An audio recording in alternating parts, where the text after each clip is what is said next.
Turn it off. Okay. Welcome to the Tuesday, July 21st, 2015 meeting of the Hot Springs Board of Directors. Tonight, our invocation will be led by Pastor Matt Scully, to be followed by the Pledge of Allegiance. Would you please stand with me?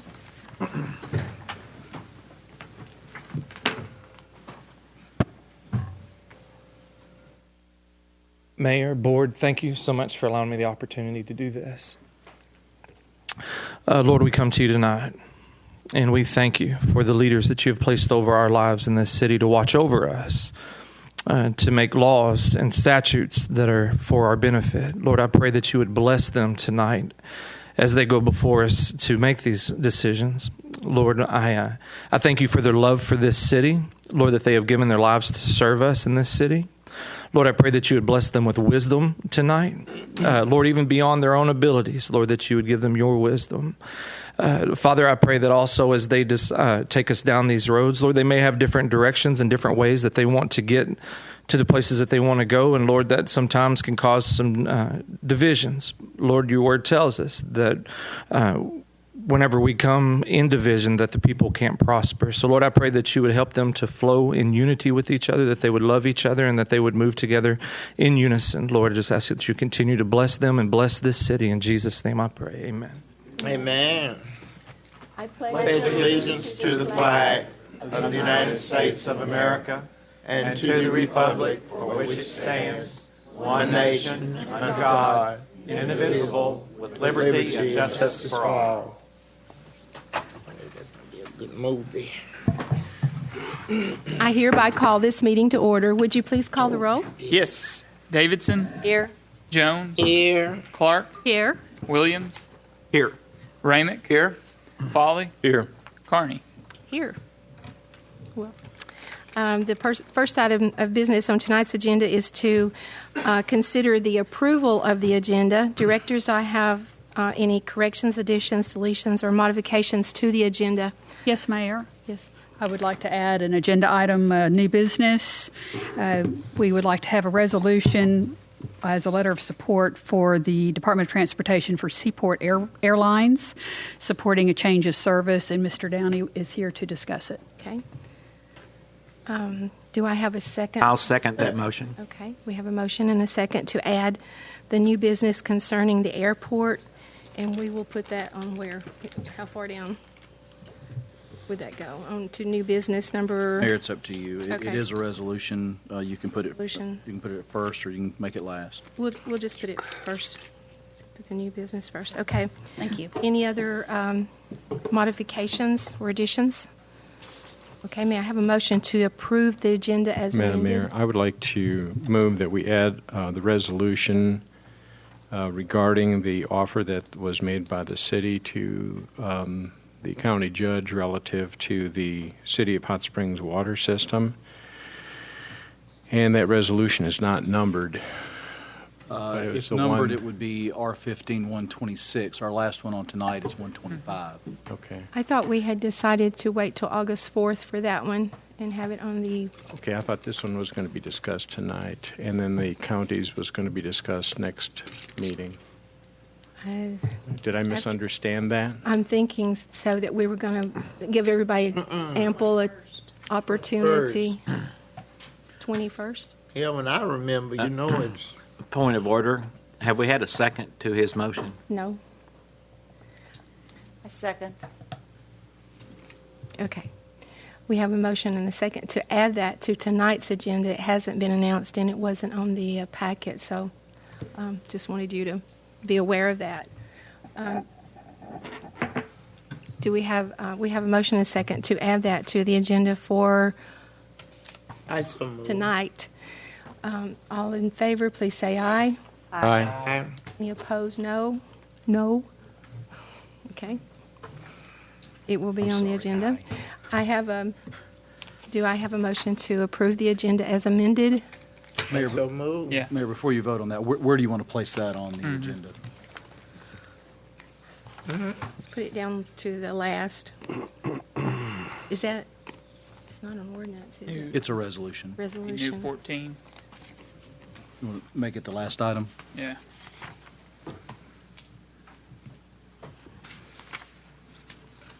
Okay. The only thing that I don't agree with that is that it doesn't give people time to know that we're doing that, and it's not public information, and it hasn't been put in the newspaper like the other agenda items have, and it hasn't been put on the website for all the citizens to see. So I hesitate. Well, I know it's been approved, but I don't agree with putting things on the last minute without public information being given. So that's why we went.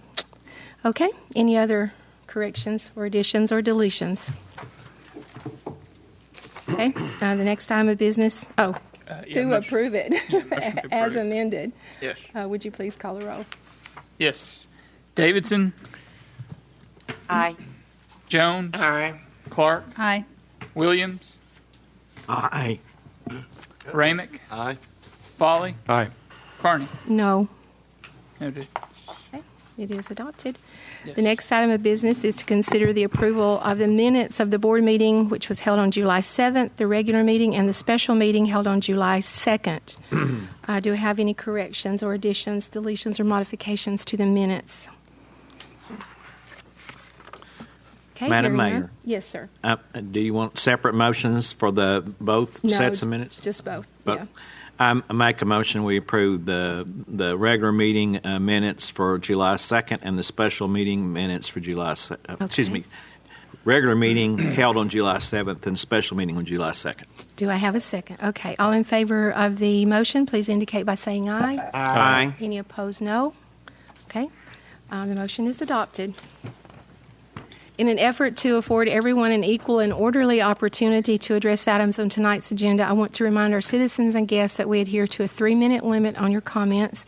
And for your convenience, we do display the clock timer on the monitors. And out of respect for all of us, we ask that you honor this request. While members of the board may have questions of the speakers, I ask that any general comments from the board members be reserved until all the speakers have been heard.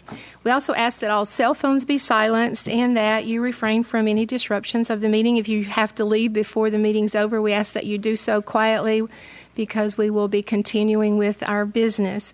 And we want to thank all of you for being here. We thank you so much for coming out on a very hot summer night and for your interest in the business of our city. At this time, I'm not sure that we have any guests to be recognized. There's not any proclamations or anything. So we consider all of you our guests. We thank you for being here. We thank you for, again, taking the time to come. We'll now hear our city manager's report. Thank you, Mayor. Today we had a closing on a roughly 1-point-some-odd acre tract, seller being Darren Meyer, buyer being City of Hot Springs, for one of our key pieces in the Greenway Trail project. This is one that the board authorized. This is located generally in the area of TV Hill and Fontana, kind of down almost to MLK. Also, we'll be hearing very shortly on the Park and Trails Department's application for the next capital improvement phase of the Greenway, which will be a very exciting project that will go from the current terminus, which is a little bit north of Golf Links. We'll go along the creek, under the bridge, and about 800 feet downstream. So we're starting to slowly get down to Lake Hamilton, which is the goal. Commercial activity continues to be very strong. Planning Department has received plans for a new $1.6 million shopping center, which would be located on Section Line Road between Higdon Ferry and Files. Also received plans for the National Park Medical Center, Cardiovascular Center permit for about $19 million. So a lot of stuff going on out there. That's basically it, Mayor. Okay, thank you. Do any of our directors have announcements concerning upcoming events? Things that should... Again, Mayor, I'll repeat the outdoor theater on Thursday nights that is offered for the public is a pleasure to be at. And I think this one was the vacation of, I can't remember his name. Bueller's Ferris Day Bueller. Off. If you haven't seen it before, it's a hoot. So And is this not... it starts at dark, and it's down at the Farmers Market, Is this Friday, food truck Friday? Is it this Thursday coming? nights. Thursday No, night. that's Thursday, but then they have, The last Friday. it's Yeah, the last Friday of the month, is the food trucks. So they had a really good turnout for that too at the farmer's market. Good. Yeah. Thank you, Mayor. Not free, is it? Well, you buy the food. You have to The buy movie's it. free. Oh, okay. Yeah. Take your own chair or blanket. Okay, and I just wanted to add this to it. Upcoming event is in the morning very early. My husband and I will be leaving for Washington, D.C., and he was invited to open the Senate with prayer on Thursday morning. So I thought that was a neat opportunity for us to go. And we'll be meeting with our congressman and senator and some Navy SEALs. And then we'll be coming back home. But I just thought that was a really neat invitation that we have. Yeah, and I see where Jim Fram is going again this year. Wonderful. So Don't know shall about I go Hot ask for Springs money pretty again? soon. Okay. The next item of business is consideration of the consent agenda. Items in this section are of a routine nature and will be considered as one item of business without discussion. I will now entertain a motion to adopt the consent agenda. I move we adopt the consent agenda. Okay, do we have a second? Second. And would you please call the roll? Yes. Jones. Aye. Clark. Aye. Williams. Aye. Ramick. Aye. Folly. Aye. Davidson. Aye. Carney. Aye. It's adopted. It is adopted. Okay. The next item of business is the consideration of, This will be the Seaport. Yes. this is Seaport, so there's no number, right?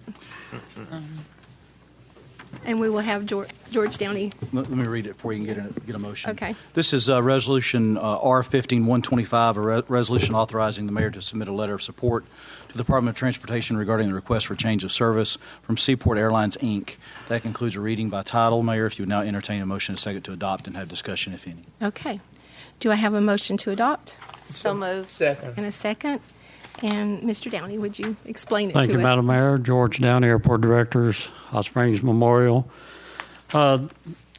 This is a letter that would go into the DOT, signed by the mayor on approval by the board to support Seaport's flight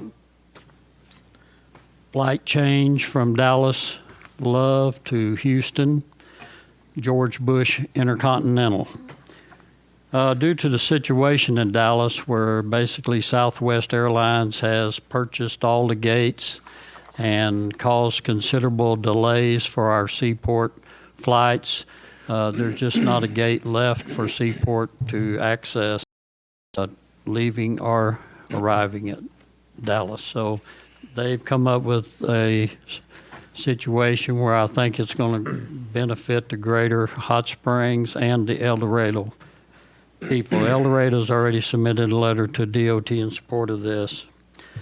Dallas Love is not real happy, never has been happy with Seaport anyway, so I think this is a good change. They're going to be well accepted at George Bush Intercontinental. Flights leaving Houston in comparison to Dallas Love, 702 flights, service levels at Houston, and 191 at Dallas Love. So it's going to give our passengers a greater, much, hopefully they make better connections there. This will not increase the subsidy. It'd add about 15 minutes more to the flight, and they're not asking for any increase. The DOT has to approve this, and they're waiting basically to hear from us. So if that is approved, we'll get that letter out right away. And the DOT probably will act in sometime in August, and the flights, from what I hear from Seaport, should begin in September. I was reading that today, and I just wondered, it wasn't in the information we had, how many people per week actually fly to the Dallas? I don't have the per week, but I have the annual is over 2,900 to 3,000. We're in a situation where we've been put on notice by the DOT that the ridership must get up, and I think the some of the bad experience that people are having at the Dallas Love may, hopefully this will help and we'll get some more ridership. But subsidy has to go down. There's a $200 cap per seat associated with air subsidies. And if we don't get down there, it's a possibility we could lose air service at Hot Springs, and that will be determined next year. Yes, sir. George, will there be a fare increase to go to Houston? They did not show that in here, but there could be a small increase. I'm just guessing. Be increase in fuel, so It's going to be an increase in fuel, and basically it'll be a longer flight. They may buy more fuel from us, so it's a benefit to us. Yes, sir. George, I noted the date this was submitted was July 16th, which is 2 days after our agenda meeting. I assume this is something that just all of a sudden just hit, right? Yes, sir. It did. I got the DOT action last Monday. I sent out emails to all the advisory committee, the chamber, Steve Harrison, his commission, and I just got the last answer back from the one advisory committee member in the chamber yesterday. Was that a favorable? Yes, they were all favorable. Really no choice. Right. And one thing you did mention that I read, that sometimes there's no facilities whatsoever and they're sitting on waiting to pull in for over an hour They have, sometimes. one flight did wait an hour and a half on the tarmac with no restrooms on board, no galley, so no drinks. Yeah. So that happened at Dallas Love. Oh, yeah. Yes, sir. George, will it be nonstop to Houston? No, sir. There's one stop in El Dorado. Go. Okay. Same with Dallas. Okay. Any other questions, discussion? Okay, thank you, Mr. Well, Brown. thank you very much. Hearing none, would you please call the roll? Yes. Clark, Aye. Williams, Aye. Ramick, Aye. Foley, Aye. Davidson, Aye. Jones, Aye. Carney. Aye. It's adopted. It is adopted. Okay, the next item of business is to consider resolution number R15-122. Did that change? We're still did on not. track? Okay. Would you please read the resolution by title? Yes, Mayor. Resolution R15-122, resolution authorizing the filing and acceptance of a grant with Arkansas Department of Parks and Tourism for an Arkansas Tourism Attraction Feasibility Study Matching Grant Project. That concludes your reading. If you now entertain a motion, a second to adopt, and have discussion. If you Okay, do I have a motion to adopt? So moved. And a second? Second. We have a motion and a second, and the staff person is? And call Okay. on that one, Mayor. All Thank righty. you. Yes, this particular item does come to you as a resolution requesting authorization to make application to the Parks and Tourism. They do have a tourism attraction study grant. It is a 50-50 match, which essentially whatever the matching amount, the maximum funding amount is approximately $15,000. So that's a 50-50 match. So it's a cash match. There can be no in-kind. So the maximum amount would be $15,000 that could be used toward this particular attraction study. And as we're kind of discussing attraction studies, we did apply for this grant in 2010 to determine the feasibility of a sports complex, in which that study was had a lot of good information in it as well.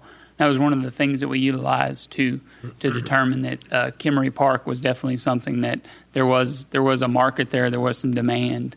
So that's certainly one of the things that played into that particular project. But this project itself will be looking at the feasibility of an amphitheater, performing arts center. So when you're talking about tourist attractions, which that's what these grant funds are earmarked for, they're specific for attractions. Other states do have these type of funding mechanisms, but the Arkansas one deals directly with tourist attractions. And I'll have to read what the attraction is determined to be. Means cultural or historical site, recreational or entertainment facility, area of natural phenomenon or scenic beauty, theme park, amusement, entertainment park, indoor or outdoor play or music show, botanical gardens or cultural or educational center. So it spans a pretty broad spectrum. But the timing of this is that the state's fiscal year starts July 1, and the application deadline for this first funding comes due July 31st. So that's what we're bringing to you is the request to approve the application. And in dealing with the application, one of the consultants that stood out was Market Feasibility Advisors. They are a pretty, as you saw in your packet, they have a real good track record and background in these specific type of tourism attraction studies. In particular, as a local, statewide client they had was El Dorado. So El Dorado obviously has had some great success with their performing arts venue down there. So this particular grant will provide matching funds up to $15,000. The proposal that was submitted for the two venues to attractions was $32,000, and the Advertising and Promotion Commission has offered to shore up the remaining approximately $17,000 that would be left if we were to be funded at that full amount. We could get $5,000, we could get nothing. So that is the basis for this grant. And with that, Mayor, I'll take any questions or. Yeah, and just to make it clear, it's the cost is $32,000, not $15,000. Yes, the grant. This particular item deals with applying for the grant, which is the $15,000, but the is the entire match. The proposal cost is $32,000. And one other question: is it limited to a narrow scope of just one feasibility, or could they add other options like a multiplex or something like Other that? attractions? Other attractions. They could. The price would go up definitely. That's because in particular this one is dealing with two attractions. The sports complex, we looked at a sports complex, but certainly, I mean, you could add scope to any of these proposals. So we're not just limited to. This particular one will deal with amphitheater and performing arts because as part of the grant, you do have to kind of point in a certain direction with the feasibility study itself and determine exactly kind of an area that you're wanting to explore. Is there a market there? Is there demand? And overall, does that project have the ability to be a viable, self-sustaining type of venue? Okay, we'll save the rest of our. I just wanted that clear That's so fine. that they would know the total price. But our questions will come as soon as we have the people come forward, which would be George Pritchett, and then we'll have our questions. George Pritchett, 207 Crestwood. I support this grant. I support this action. I hope that we are not so focused in the grant, and I hope the instructions given for the grant are not focused simply on the Majestic property. I believe the Majestic property is too valuable for that specific application, but I would say I think there's some excellent property available in the area of the Civic Center, the Convention Center, that we could look at, and the parking lots could be shared, because when we build an amphitheater or we build a performing arts center, we're going to have to build adequate parking for it. And one of the problems that we're going to have when we fill up the space with the building, a 5-acre space really disappears very quickly. So my first concern is we're not focusing only on the Majestic property. And the second thing is that we're open to other things. Thank you. Thank you, George. Oh, wow. Okay. Westfall. Your writing is so pretty. Yeah. My name is Renee Westfall, and I live at 102 Glen Meadow inside the city of Hot Springs. I support the grant for the feasibility study. I don't necessarily support limiting it. I think that you should widen your scope. The Majestic property is the very heart of our downtown. all of the studies that can be done to ensure that this property is utilized for the best for generations to come. I encourage the board to explore and get information on many different options. Commercial development, a hotel would be wonderful. The Majestic has stood at the north end of Central Avenue and done a nice job the entire time. Performing arts is certainly a good idea. Thermal pools have been brought up for many, many years in that location. The hot water is already on the property. And, I would certainly like to consider casino gambling if there is an option to return portions of the land to the Indians who originally owned it and let them pursue a casino there. Thank you. Thank you. Janice Jones.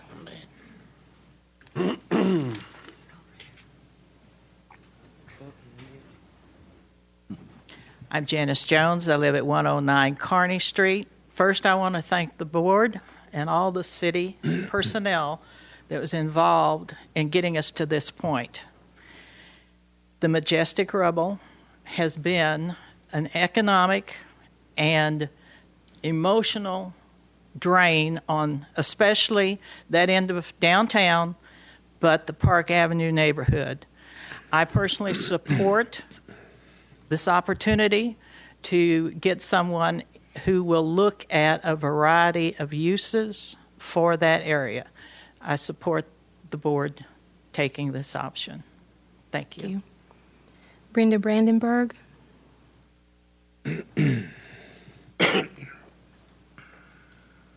I'm Brenda Brandenburg from 214 Majestic Lodge, which is not inside the city limits.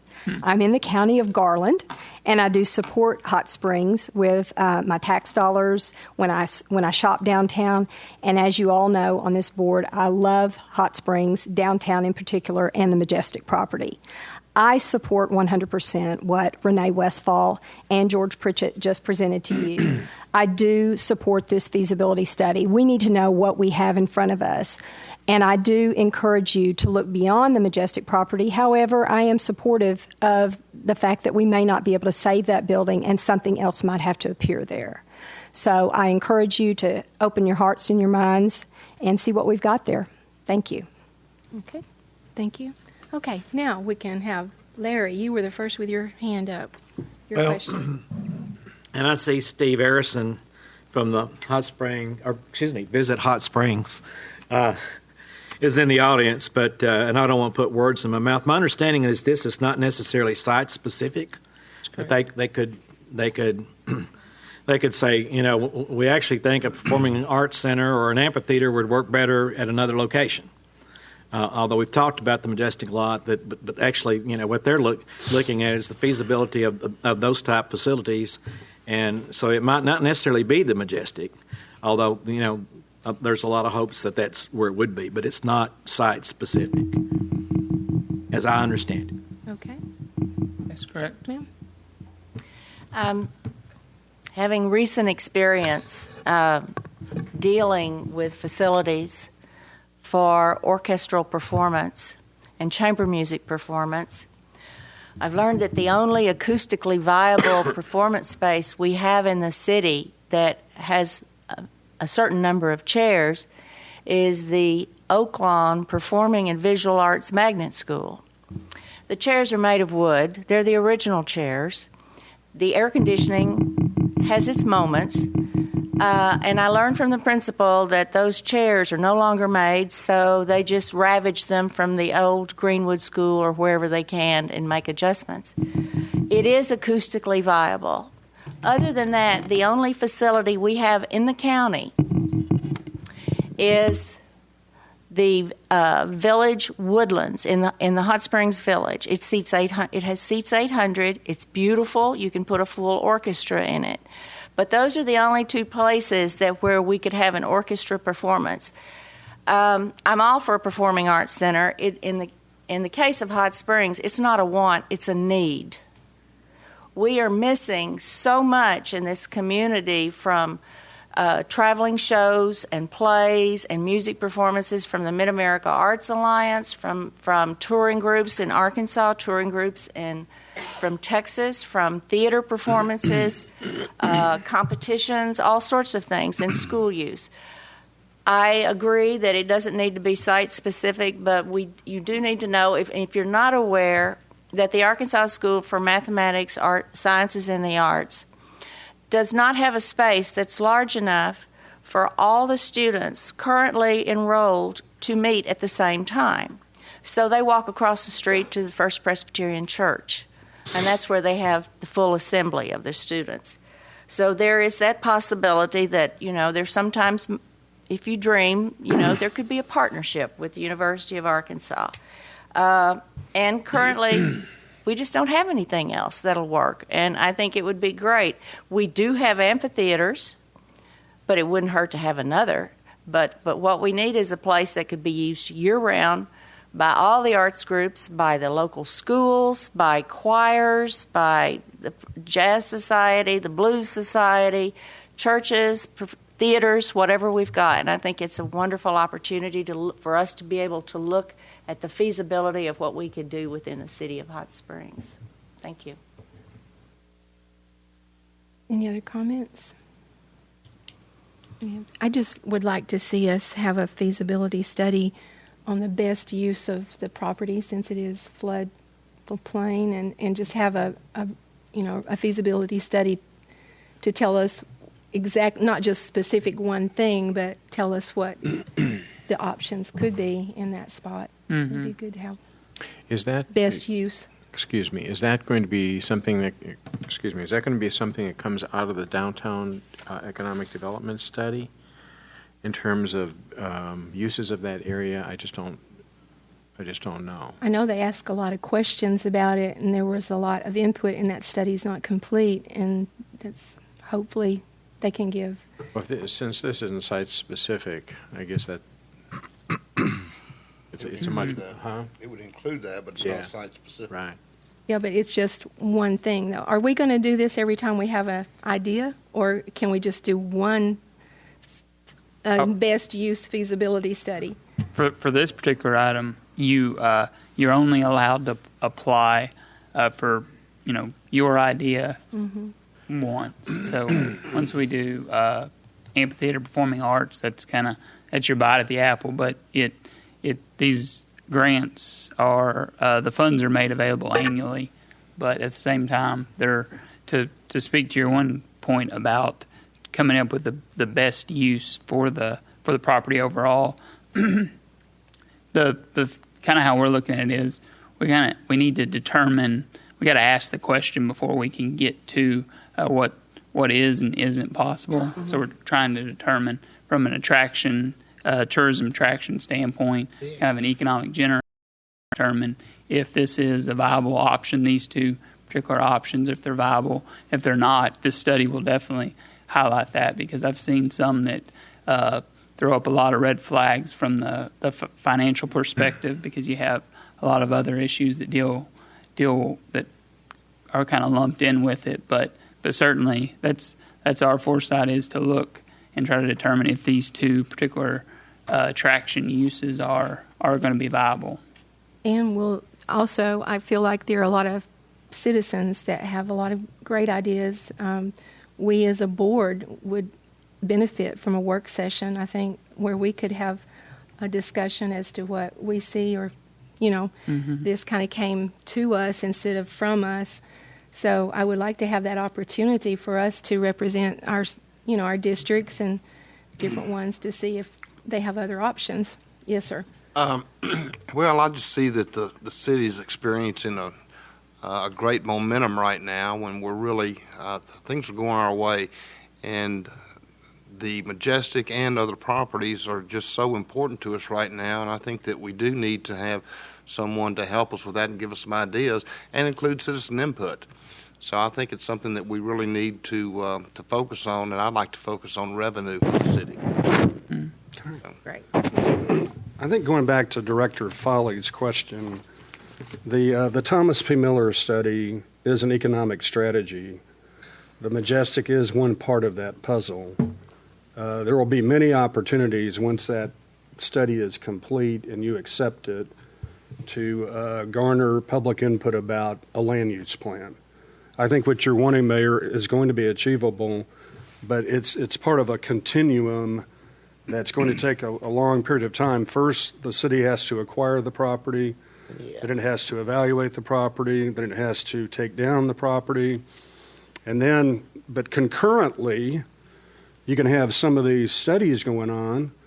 In other words, we have an opportunity to get a grant to study one potential use that may be applicable to this site.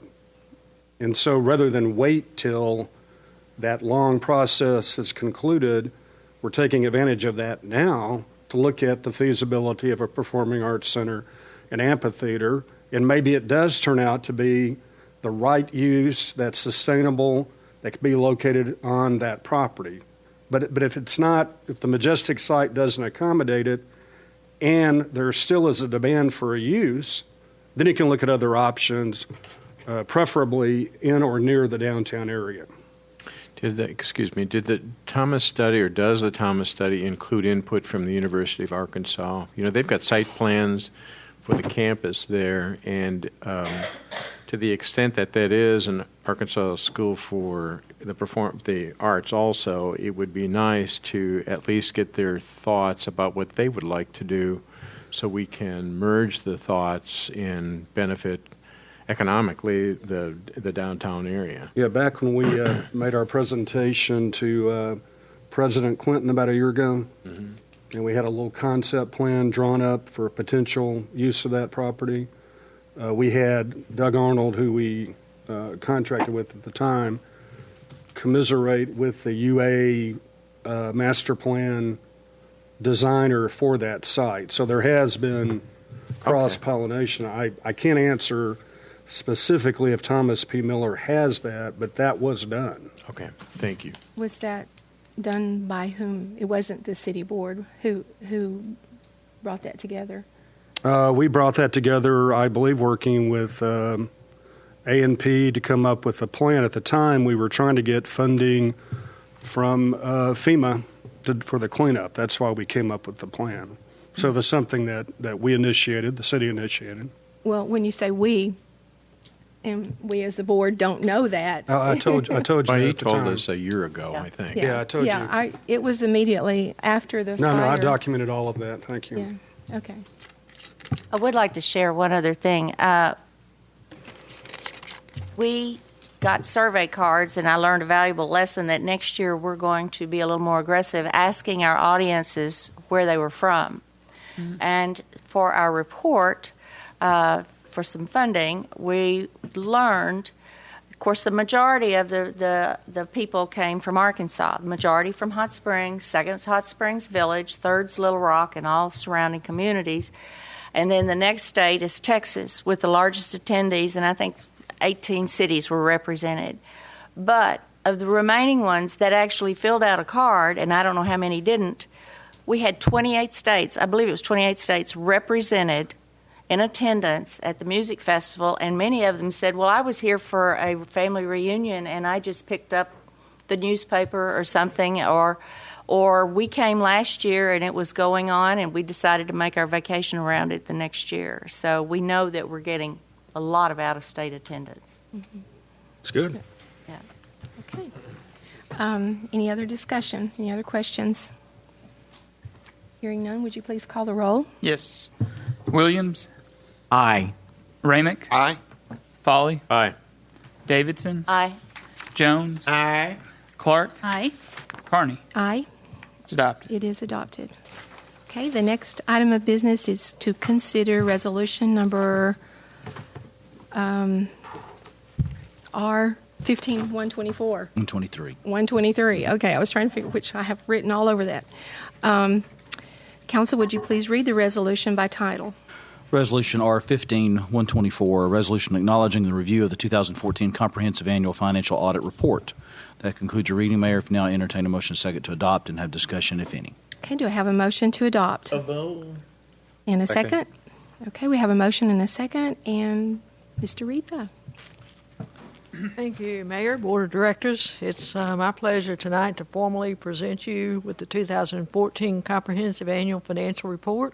The purpose of the item before you tonight is to meet a state of Arkansas mandate which requires the board to review our audit report and any comments and recommendations relative to the report. The city's fiscal year ended December 31st, 2014. Staff subsequently closed the accounting books and prepared the financial statements. These financial statements became part of what we call the Comprehensive Annual Financial Report, or the CAFR, and you all received a copy of that report earlier. It's also posted on our website for citizens and other interested parties to see. If you're out there and part of our listening public and you want to know about the financial information of our city, this report is a very comprehensive document that will answer most of your questions concerning that. Our auditors, Jordan, Woosley, Crone, and Keaton, performed the audit of the financial statements, and they're here tonight to share their comments concerning this report. Staff recommends that you hear these comments and accept the report. So we have 4 special guests tonight from the audit firm. So I'd like to recognize Tom Moore, Phyllis Trent, and Christina Ellis. Also here to present the report is Gary Welch, the lead partner on this audit. Thank you. Thank you. Board members, if it's okay, I'll put this on your screen as well. Okay. So you don't have to. Thank you. Good evening. My name, as she says, Gary Welch with the CPA firm Jordan, Woosley, Crone, Keaton. Tonight I will briefly highlight and do overview for this voluminous report. It's about 150-something pages long, but it does encompass the entire city as a citywide organization and also presents the Hot Springs Advertising and Promotion Commission as a component unit, which it is of the city. The overheads will give you a brief look at some of the financial highlights. The first slide, which is one of the most important slides that we present, the financial statements are prepared, as Doretha said, by her and her staff. Our job is to audit the numbers, audit the contents of the financial statement, and issue opinion based on that audit. As this is the only part I'll read, is the most important segment of what we do in our audit. In our opinion, based on the audit and the report of other auditors, when I refer to other auditors there, the Advertising and Promotion Commission is audited by another firm, and we incorporate that financial data within this financial statement. The financial statements referred to above present fairly in all material respects the respective financial position of the governmental activities, business type activities, discretely presented component unit, each major fund, and aggregate remaining fund information of the City of Hot Springs, Arkansas as of December 31st, 2014, and the respective changes in financial position and where applicable cash flows thereof, and the respective budgetary comparison for the general fund and major special revenue funds for the year then ended, all in accordance with generally accepted accounting principles in the United States of America. Now, all that said, it means that the financial statements and the results of our audit present the financial results after some adjustments, which there's always adjustments for that Doretha makes and that we make, and after that, everything is presented fairly. Now, next, within the financial statement, there is or CAFR, there is a management discussion and analysis on pages 5 through 14. If you want to read a good synopsis of the city, then this is where you would go to see some of the highlights. For example, citywide assets exceeded liabilities by $180 million, and $10 million was available for ongoing obligations. The city's governmental funds had a combined balance of $8 million, with $5 million available for ongoing. Next, the total liabilities of the city increased 3.4 or 3.2%. Now, this increase was due almost primarily by the issue of the 2014 water bonds for a little over $8 million. Now, the component unit, or advertising and promotion, it has net assets of $61 million.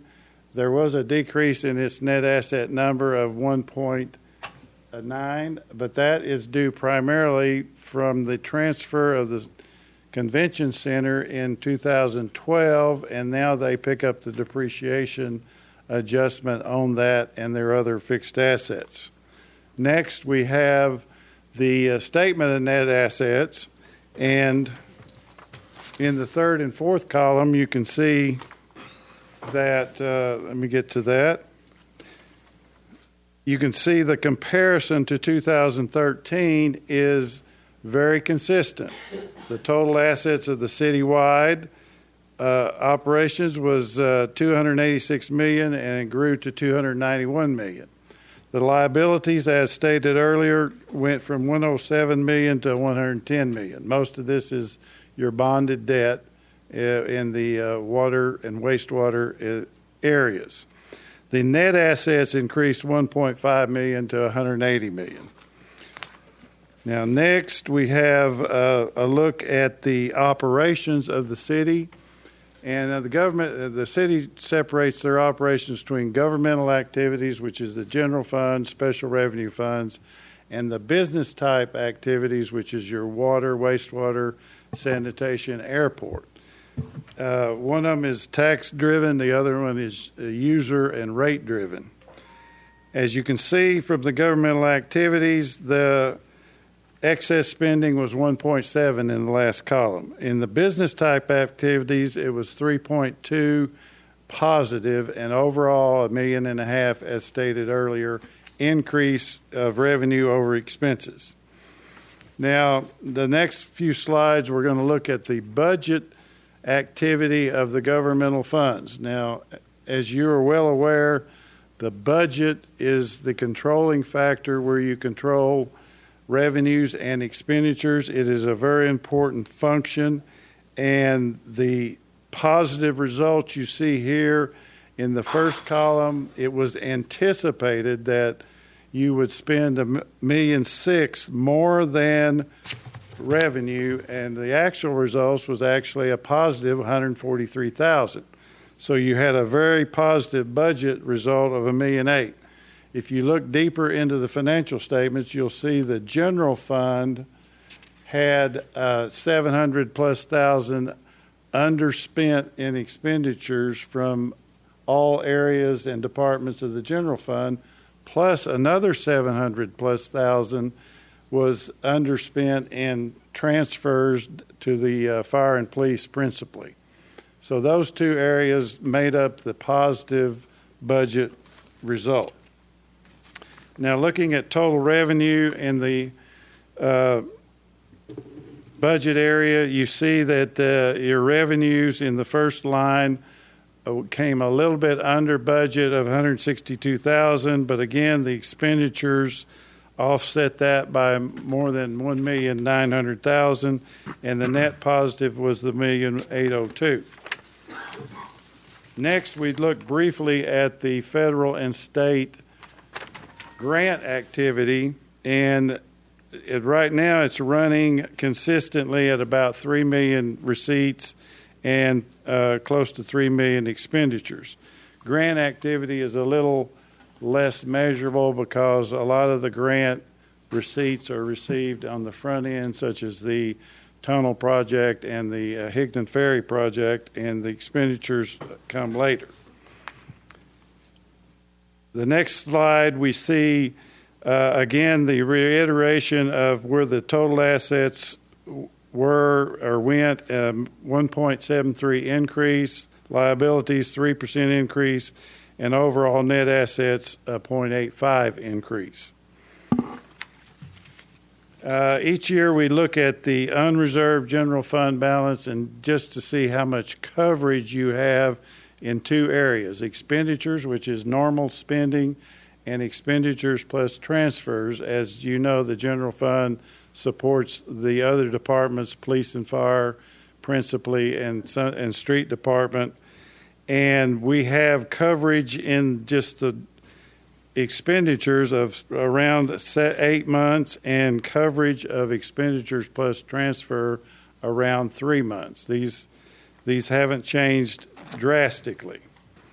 The next two slides, I give you a 6-year history of revenue, and in the last column you can see that revenue has grown to $84 million in the government, business, and component unit area.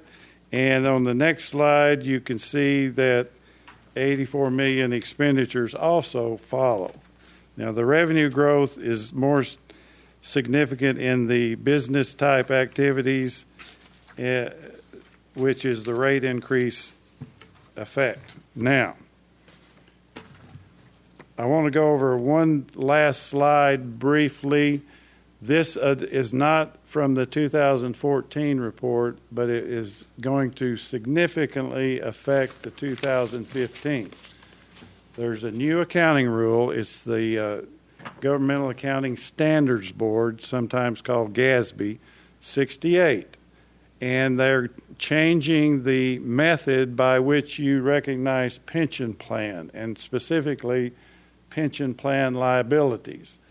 In all of the prior years, pension plan liabilities have been disclosed within the financial statement, and they are disclosed here.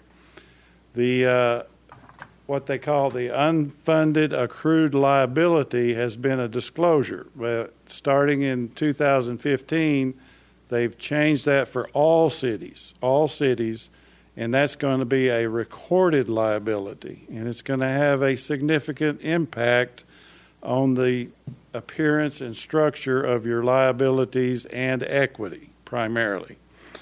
If you look at this illustration here, I've illustrated the police and fire lot fee plans that were originally adopted, and the disclosed unfunded liability is in the $28 to $29 million. Now, as we discussed in past meetings, the unfunded liability is an actuarial computation, and what that means is it's the liability that you owe now and for all future years and future payments to beneficiaries of these plans.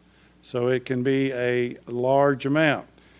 And just to illustrate, the governmental activities have a similar net asset amount of $28 million. Now, the good news is citywide, your business type activities have $150 million positive equity. So the citywide will still have a positive equity. It will significantly impact the appearance of the governmental funds.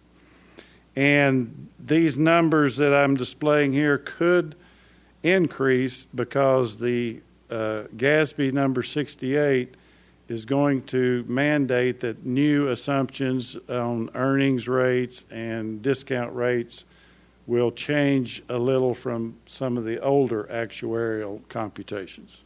But I wanted you to be aware that your 2015, and Doretha and I have discussed this, we have had conversations, she's well aware of what's going to happen, she's probably mentioned it, but your 2015 financial statement will be different appearing.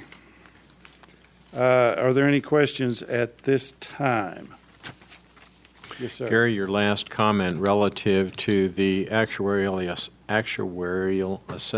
assumptions that take place. Are those mandated rates that are going to come across for market earnings and age impact and retiring impact on the pension plan? Who's mandating that? Right now it comes from the plan itself, It comes from the plan itself.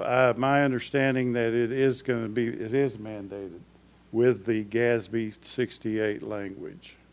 And so the actuary themselves are no longer going to have an ability to determine what our liability is based on actuarial studies. Are going to come off of some published numbers now?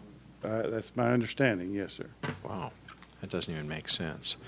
For the benefit of the public who are concerned about a $29 million unfunded liability, the City of Hot Springs does have a plan with the fund to pay that down over time. Is that correct? That is correct, and that funding has been occurring over the last few decades. And if you look within the financial statements, you will see the very high police and fire matching rate. It's 34% and 48% of each salary dollar each current year.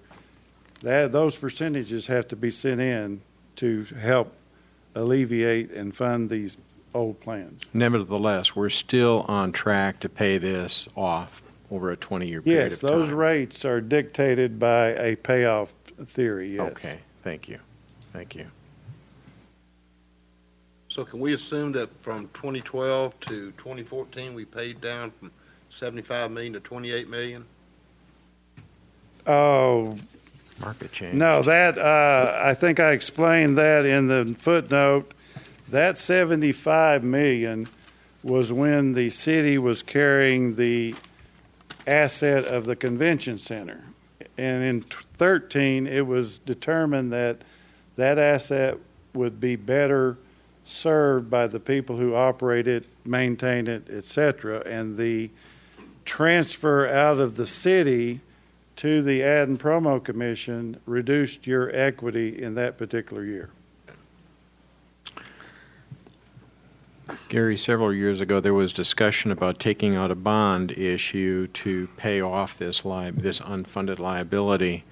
But if I understand it correctly, a bond issue doesn't really pay it off. It only sits in a fund that defeases the bonds, but the liability stays with the city. And so it is subject to the vagaries of the market and retirement rates and things like that. So we're better off doing just what we're doing. Yes, I would have to read the bond document, but you could have an asset at the same time you have a liability if you were preserving the bond proceeds, for example. Thank you. Just since we're talking about the retirement, I just noted that on the lot fee program, the contribution rate for employees is 6%, but for our other city employees covered under APRS, it's twice that. I believe it's 14.75. Yes. I don't know if that has anything to do with the problems with these various retirement funds, but the unfunded liability comes primarily from the older lot fee police and fire. Okay. And on page 68, you'll see that police have a 35.42 match rate to salary and a 48.22 match rate to fire salary. What? I can also address that. The 6% is what is the employee portion, what the employee pays. The two numbers that he just mentioned are the employer or the city portion. The 14 point something on APRS is the employer share also. These are determined by the commission at APRS in Little Rock and lot fee in Little Rock. I mean, these are not locally determined. Yeah, I know that. Gary, one more question. That 34% that you reference is the total of paying the existing liability for employees plus the pay down that I talked about toward the unfunded liability. Is there any way that we can get that separated out so the public understands what the liability is for current employees without it being diluted with the funding portion to pay down that unfunded liability? I don't think they separate that percentage. I don't think so either. I know they don't separate it, but I'm wondering if we can get it separated. You would have to correspond with the commission to see if you could get that. Because the public has no way of knowing of whether we're doing well or not, other than some assurance from us that we're on a good payment plan and 22 years it'll be paid off. I mean, that's the only assurance I've seen, yes. Okay. Thank you. I just have one question. I didn't see it in here about the employee wellness. What is that one under? Are we doing okay coming out of That is disclosed in here. It went a little bit more to the negative, but that's all dealing with annual experience of illness and usage. Yeah. Okay.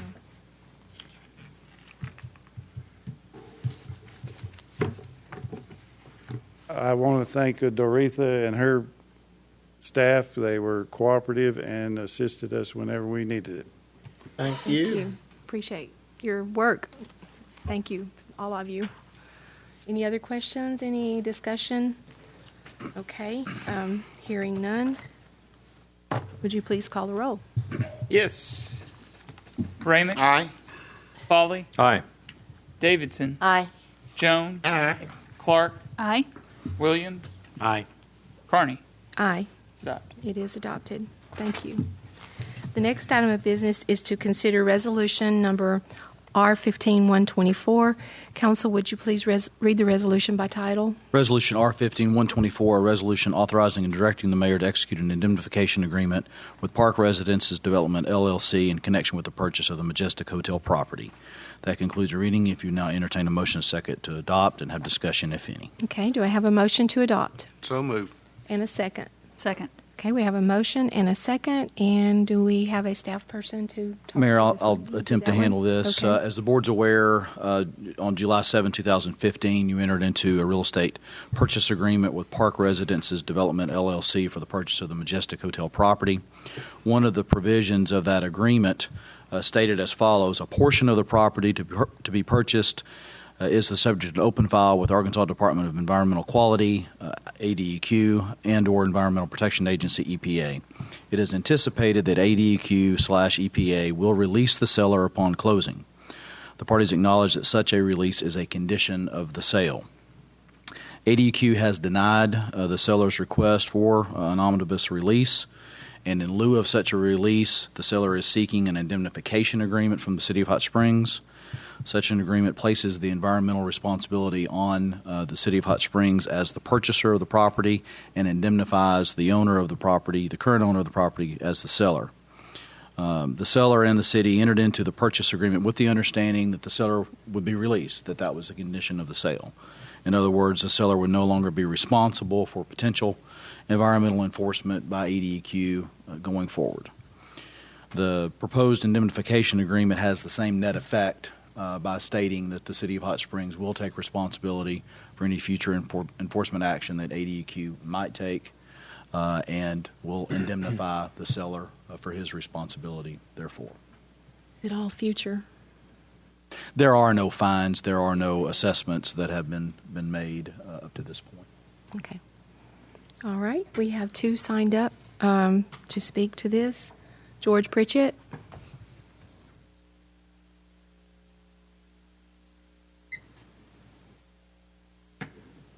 George Pritchett, 207 Crestwood. When we indemnify Hassan Flu from this, that means the city takes on 100% of the responsibility, whatever it should be in the future, to clean up that property, period. Do we have an estimate of that? You don't have to answer it, but I've never read an estimate. I've never seen a release from the city of what the estimate will be to clear the property, to demolish the structures on the property, or to clean up what possible hazards may exist, and we're not certain of what exists. So I offer that we do need to demolish all the structures on the property, level it, clean it, clear it up, and do whatever it is. We're going to take that on. That's buying a pig in a poke, folks. It could cost you $1.5 million to clear the property. You paid $680 for it. You could run into a lot of other things. It could cost you as much as $3 million was the worst estimate I could get anyone that had any idea of a similar sized job, but $1.5 seemed more reasonable to me.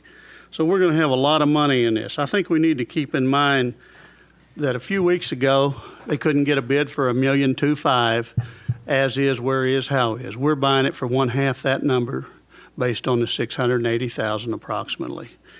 We're also looking at this property to come off the tax rolls for the potential use of a performing arts center, a park, or whatever else we may come up with, and retain city ownership. I'm very concerned about that. It takes a lot of money away from the Hot Springs School District, takes a very valuable piece of property off the tax roll. I question if that's the highest and best use for this property. This is supposedly, according to everything I read, a prime piece of property that in the city of Hot Springs. I'm not certain that to put it into the public's hand and to have another property to maintain, keep, and how we're going to use it, and if it's ever going to produce any revenue. Would it benefit things in downtown? Possibly. How many days a year would you use a performing arts center? I don't know.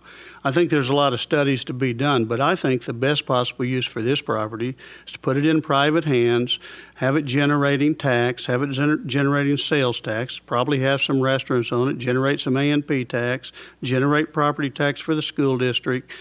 It's probably going to be the best and possible highest use for the property.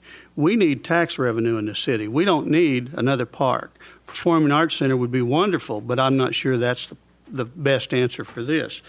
Director Ramick mentioned it. He's in the real estate business. He's a far better realtor than I ever was. But I got to tell you, this is not the piece of property to look, to put in the city's hands, and to hold and do nothing with. Thank you. Okay, thank you. Renee Westfall.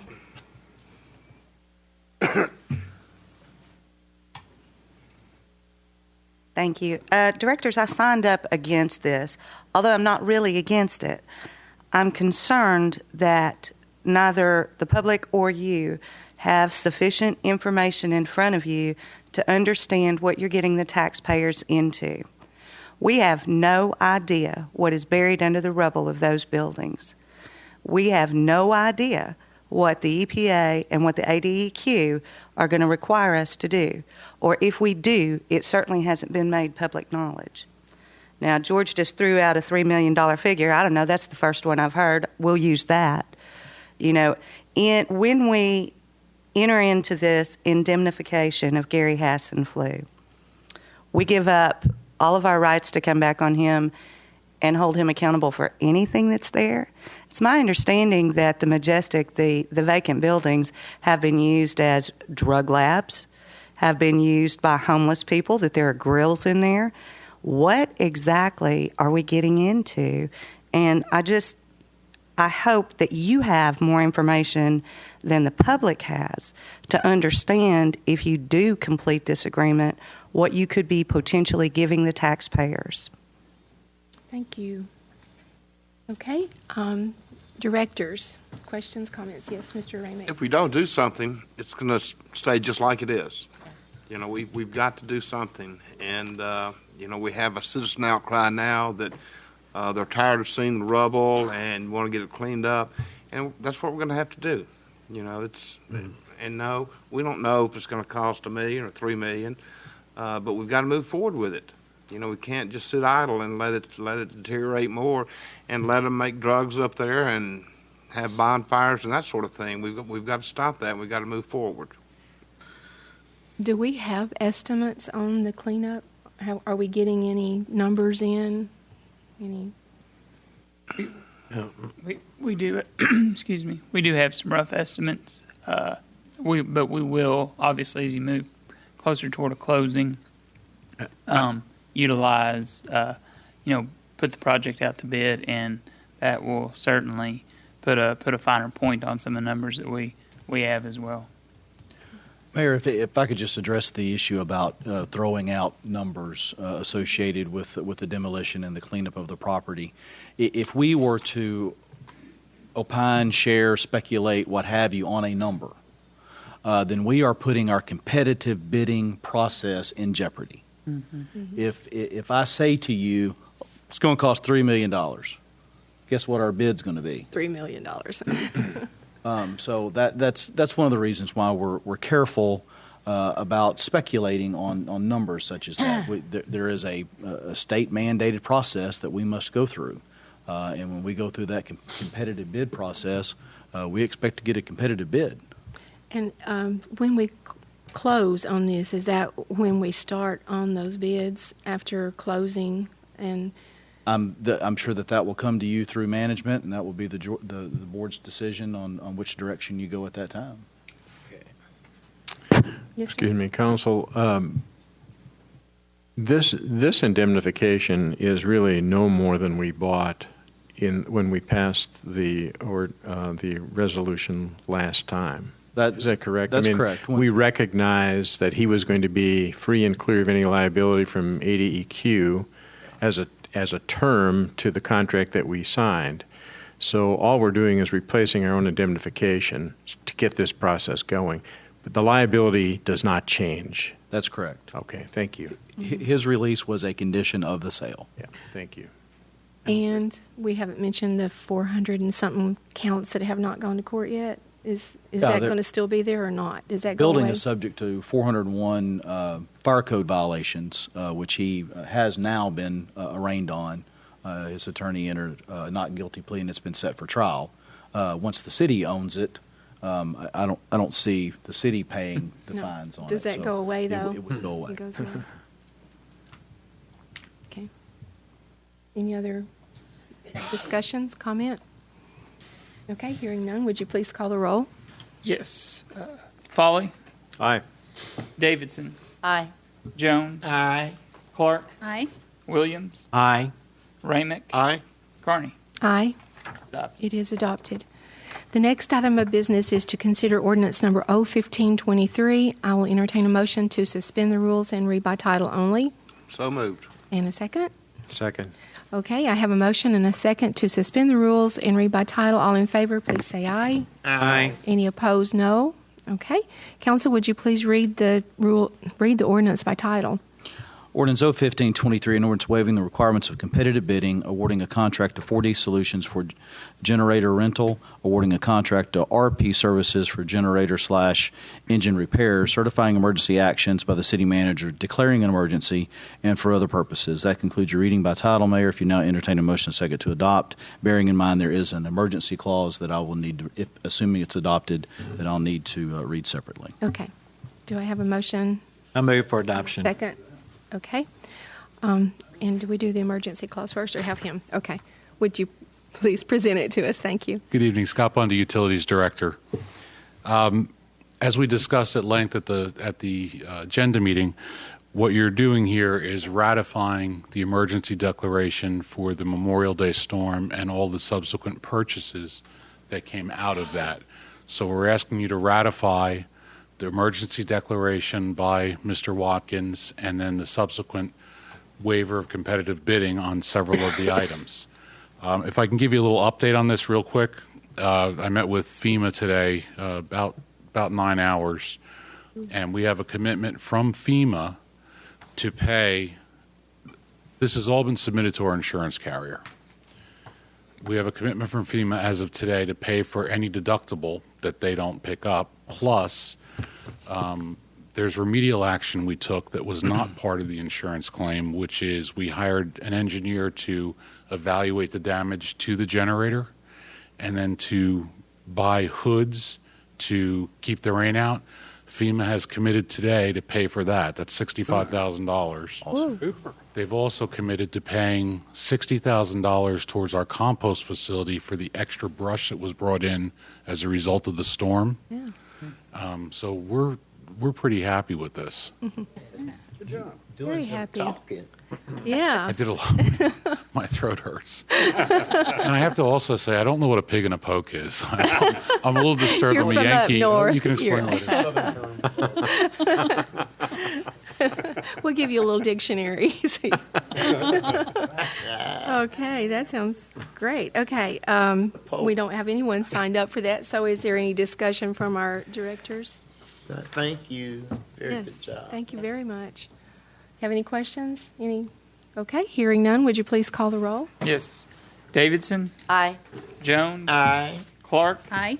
Williams, Aye. Ramick, Aye. Foley, Aye. Carney. Aye, it is adopted. Mayor, having adopted the ordinance 1523, Section 4 is emergency clause, which reads, due to the need to obtain said services as soon as practical, it is hereby found and determined that an emergency exists, and this ordinance being immediately necessary for the protection of the public health, safety, and welfare, shall be in full force and effect from and after its passage and approval. That concludes the reading of the emergency clause. If you would, entertain a motion second to adopt. Okay. I move for adoption of the emergency clause. Okay, do we have a second? Second. Okay, we have a motion and a second to adopt. Any discussion on that? Okay, all in favor, please indicate by saying aye. Aye. Aye. Opposed, no? Okay. It is adopted. Okay, the next, and I don't have it written down here, but we have one more to go, right? Mayor, you do. Yes, and its number, is there a number? It would be There's no number. R15-126. Okay. Next item of business to consider resolution R15-196. Would you please read the resolution? Resolution R15-126. 126. A resolution regarding the City of Hot Springs water system. That concludes a reading by title only. If you would entertain a motion and a second to adopt and have discussion. If Okay, do I have a motion to adopt? So moved. Is there a second? Second. We have a motion and to adopt and a second and discussion. Council, would you like to take that one? Mayor, I will attempt to do so. If anyone wants to jump in at any point, please feel free. Go for it. There is no board action request form that sets out the synopsis of this, but essentially, as the board knows, since summer of 2012, there have been issues relative to our both production and distribution capacity of our water system. In an effort to address some of those issues, Chamber of Commerce, along with some citizens groups, formed a community-wide water committee. That committee began meeting a little over a year ago after numerous meetings involving both city board members, quorum court members, citizens at large, some of which had experience, both engineering and management and operation of utilities. Really kind of came to a stalemate on March the 3rd of this year. This board authorized Director Foley as a member of that committee to present a proposal to the committee, and this board adopted that proposal. The next day, Director Foley did present that to the Water Committee, although there was no one from the county there representing the committee, but nevertheless the proposal was shared, and legislation was pending at the state legislature to try to change the way that municipalities are permitted to operate and govern their own systems. That legislation didn't pass, and so communication continued to go forward between the city and county representatives, but nothing came back to the city from the county's position on the proposal that was shared with the Water Committee. This board asked that I meet with the county attorney, Ralph Ohm, to discuss things further. We had discussions with one another, had meetings with one another, and again, nothing really was coming out of that. There was nothing being presented. So, early part of June, after lots of discussions with lots of citizens, board members, management, the frustration of trying to get something resolved, to get some agreement so that we can move forward with the Corps and with our citizenry as a united community, looking forward to accomplishing what we need to accomplish in order to achieve the ownership rights and the production ability for potable water. After meeting with management, meeting with the members of the Water Committee, not all of whom agreed with the steps that I took later, the mayor and I met with the county judge, Rick Davis, on June the 4th, Thursday, June the 4th. And we presented to him what you have before you as a draft joint resolution between the City of Hot Springs Board of Directors and the Garland County Quorum Court. The intention of the mayor and myself was to put something out there that we could discuss. Was the city bidding against itself because we raised the bar on what the city would be willing to do, to be committed to doing? Yes. And ultimately that would have had to come to this board for your ultimate adoption. But unfortunately, there was zero discussion about the document that you have in front of you. On that Thursday, county attorney wasn't able to be there. He was out of town, so I met with him the following Monday and again reiterated what our purpose was to get something out there so that something could be talked about.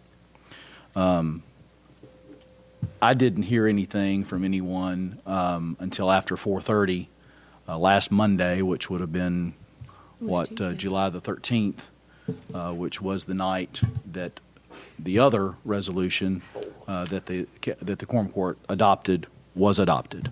The next morning on that Tuesday, it was forwarded to the city clerk's office, and you were requested to put it on your agenda. It's my understanding that that's probably going to come to the board on August the 4th meeting. But in any event, in response to receiving the resolution that was passed by the Quorum Court, there were questions. And so I shared with you all, as you all know, I shared with you all this draft resolution that had been out there since June the 4th.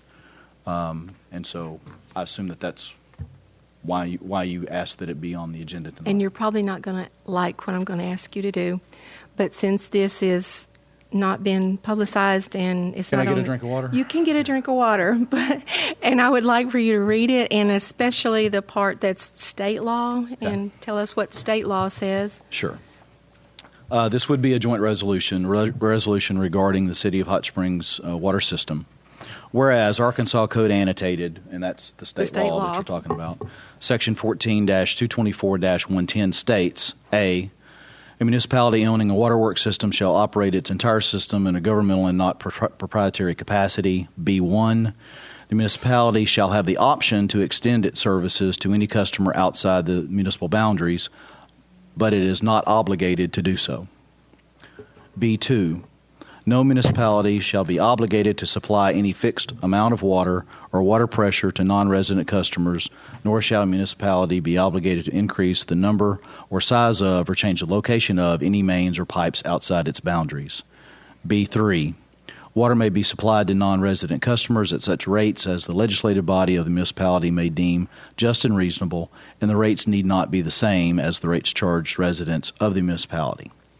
And whereas Arkansas Code Annotated Section 14-234-111 states in part, A, any municipality in the state of Arkansas owning and operating a municipal waterworks system or a municipal sewer system or both may extend its service lines beyond its corporate limits for the purpose of giving water service, sewer service, or both to adjacent areas where the demand for service is sufficient to produce revenues that will retire the cost of the service lines.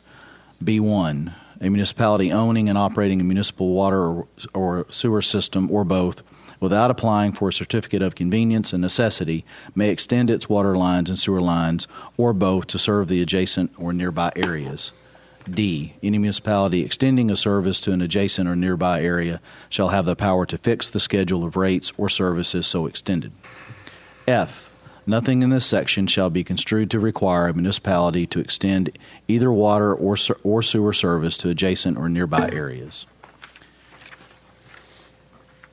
Next paragraph. Whereas city and county officials agree that municipal water supply is a precious finite resource to be protected and judiciously allocated among existing users and future users of the city's water system. And whereas city and county officials further agree that economic development is dependent upon adequate water supply and production capacity. And whereas city and county officials further agree that economic development beyond the corporate limits of the city is beneficial to both the county and the city. And whereas city and county officials see the need to establish an equitable water connection and extension policy that facilitates the continued economic development beyond the corporate limits of the city while providing the city with some control over the expansion of its water system. And whereas Arkansas Code Annotated Section 14-56-413 sets the planning jurisdiction at 1 mile outside the city limits, formerly 5 miles. And whereas city and county officials agree that the 1 mile planning jurisdiction is a logical demarcation line for such a water connection and extension policy. Therefore, be it resolved jointly by the Quorum Court of Garland County, Arkansas, and the Hot Springs Board of Directors that, Section 1, the City of Hot Springs shall administer its water connection and extension policy in such a way as to provide equal access among customers within its corporate limits and the geographical area within 1 mile of its corporate limits as it now or hereafter exists. Section 2.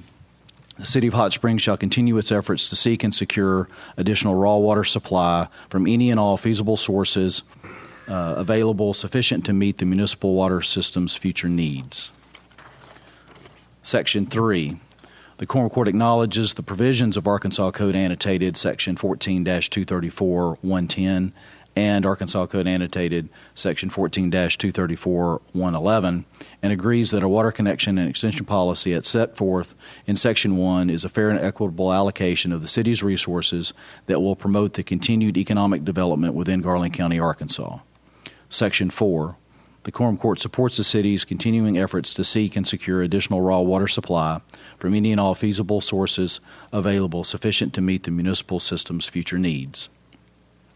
Section 5, the city and the county will work together to prosecute offenses of water theft within the unincorporated areas of Garland County and enforce conservation measures when such enacted conservation measures affect areas outside the city's jurisdictional authority. Section 6, this joint resolution of the Garland County Quorum Court and Hot Springs Board of Directors shall have no application to rates or fees charged to users of the city's water system. That concludes the text of the proposed resolution, Mayor. The remaining page has to do with signatures. Right. Very good. Yeah. Thank you. I appreciate you reading that. But that was presented, and so this, the whole board did not have the opportunity to approve this or reject this before it was presented. This was what was presented to the county judge on June 4th, right? June 4th. Mm-hmm. Okay. All right. Any discussion? Madam Mayor, my reason for bringing this up on the table is because I'm concerned that we are going to address the Quorum Court's resolution at the August 4th meeting, and I wanted that to be discussed exclusive of this. I realize that they're closely tied together, but I'm very concerned that the city is in it, and I will confess to my own zeal for a compromise and support of this. I do support this resolution, but I also believe that we have now gotten to the point where we have lost focus in this community on getting water that is short for the customers that we have. And and some of it has been intentional, I believe, where we talk about annexation and taxes and all the other stuff, when in fact, especially Director Clark, has never deviated from we have to take care of our existing customers for water. And so we've had good weather, which is, that can change over the next month, as you know. We've had good weather, and there was a real effort to try to address what we heard at the Water Committee, and that was the need for continued economic development outside the city limits. I mean, if you just look at if the city from top to bottom, let's say it was in a circle, was a total of 8 miles. By just adding 1 mile, you're adding a huge space for economic development. And yet the discussion has moved from how to get water that's short to a timetable that we're going to be required to distribute water on. No opportunity to pull back from what this board, at least in the proposal we gave to the Water Committee, was a good faith effort to find some compromise and no ability to back off of it if we in fact incurred another water shortage. So I really believe that we have lost our message, and my reason for bringing it up is I would like to table this resolution until we have a signed document from the Corps of Engineers that grants us water from some source that gives us a future supply of water. And so that would be I'd like to amend the motion for approval.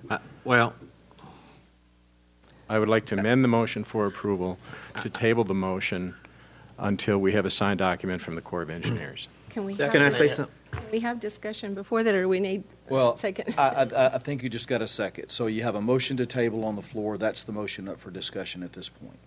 All right. Is that a debatable motion? Whether to table? Yes. Yes. Yeah. Oh. Yes, sir. Okay. I was prepared to vote for that until you added the requirement until we get this letter. I don't want to be tied to any specific time as to, or a specific event occurring as to when we would bring this back. But my primary interest was, and Mayor, I share your concerns about, we haven't given any advance notice, publicity on this. But we're no different than what the county did, because they didn't follow their normal committee procedure on there. So what I was interested in doing is getting this, which is what we've agreed to do or agreeing to do, and this is what they're saying they're agreeing to do, so that people can kind of put them side by side and look at where the differences are, and it's very obvious where the differences are, but there are some common areas of agreement as well. So, but I don't want to be tied to, with regard to the table it. I'm willing to come back within 30 days and bring it up again, but I don't want to be. I don't know, unless you know something I don't know about. This letter is on its way. Well, I don't think that would tie us. I mean, the table in the motion would just table this. That's what he just put in his motion, though. I tied it to a signed document from the Corps of Engineers for a source of water. I don't care where it's from. But what we're attempting to do with these two documents is negotiate a resource we don't even have to give. Right. And that's where I'm having difficulty with this. I mean, we made an offer in good faith, came back with a higher expectation. So now when we look at both of them, we're going to try to negotiate something in between with a resource we don't even have. I mean, the good faith effort that was made at the Water Committee in this proposal was a measured way to give water out into the county. As a matter of fact, we've really done that in the original resolution where we gave the city manager the ability to grant water to developments outside the city limit. I mean, we already have some freedom for residents to go out there, and businesses, it just depends on the economic impact that they're going to have. I mean, I think that's evidenced by the approval of the 2 Walmart locations for water this past month. I think we had it in good hands. There's been a lot of concern that we need more, but in fact, not one resident that I know of or one business that I know of has been denied water that already has water today. Is that correct? Is that a correct statement? Are we still at about the 97% approval rating for requests? Yeah, I'd have to yield the bill, but that's the latest I heard. Okay. I mean, so my reason for tying it to the agreement, Director Williams, is because we don't have anything to negotiate, and we're already negotiating above what we really knew we didn't have in 2012. We did it in a good faith, measured way that permitted us to draw back if we got into trouble again. We're not getting any kind of response off of that, none. No. So I'm asking that we table it. If we deny it, if we turn it down, if this resolution fails, we can't bring it up for another 6 months. If the resolution from the county fails, we can't consider that for another 6 months. So as a service to our community, if we table it until we get a signed document from the Corps, if we got that tomorrow, we could move on it.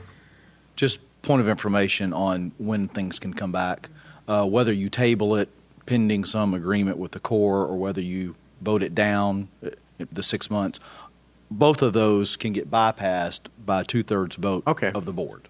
Okay. So if 5 of you agree to bring this back at some point, you can bring it back. Be a miracle. Okay, we got a motion. Okay, we have and I'm not sure the technicality. You have of a motion to table. Is he protesting the motion? Is that what you said? I'm not protesting. Here's the You're thing. challenging If he just the said, motion. no, I'm not challenging. Okay. If he just said, I make a motion to table, I'm fine with that. It's when he adds that condition that we're going to get this letter, which we don't know when we're going to get that letter, that I have a problem with. Okay. So now you've put me on this spot. I'm like teetering back and forth. Well, let's just go ahead and vote. Okay, do we have a motion and we have a second? And we have it, okay. Yeah, let's go ahead and vote. Okay. Madam Mayor, can we invite the public to speak? I mean, they've Yes. heard the debate. And they have not been afforded an opportunity to read this, but they've heard the debate, and I would appreciate commentary from the public without having a required sign-up. We do that. They can, unfortunately, we have a motion to table. They can speak to the That's motion true. to table. Right.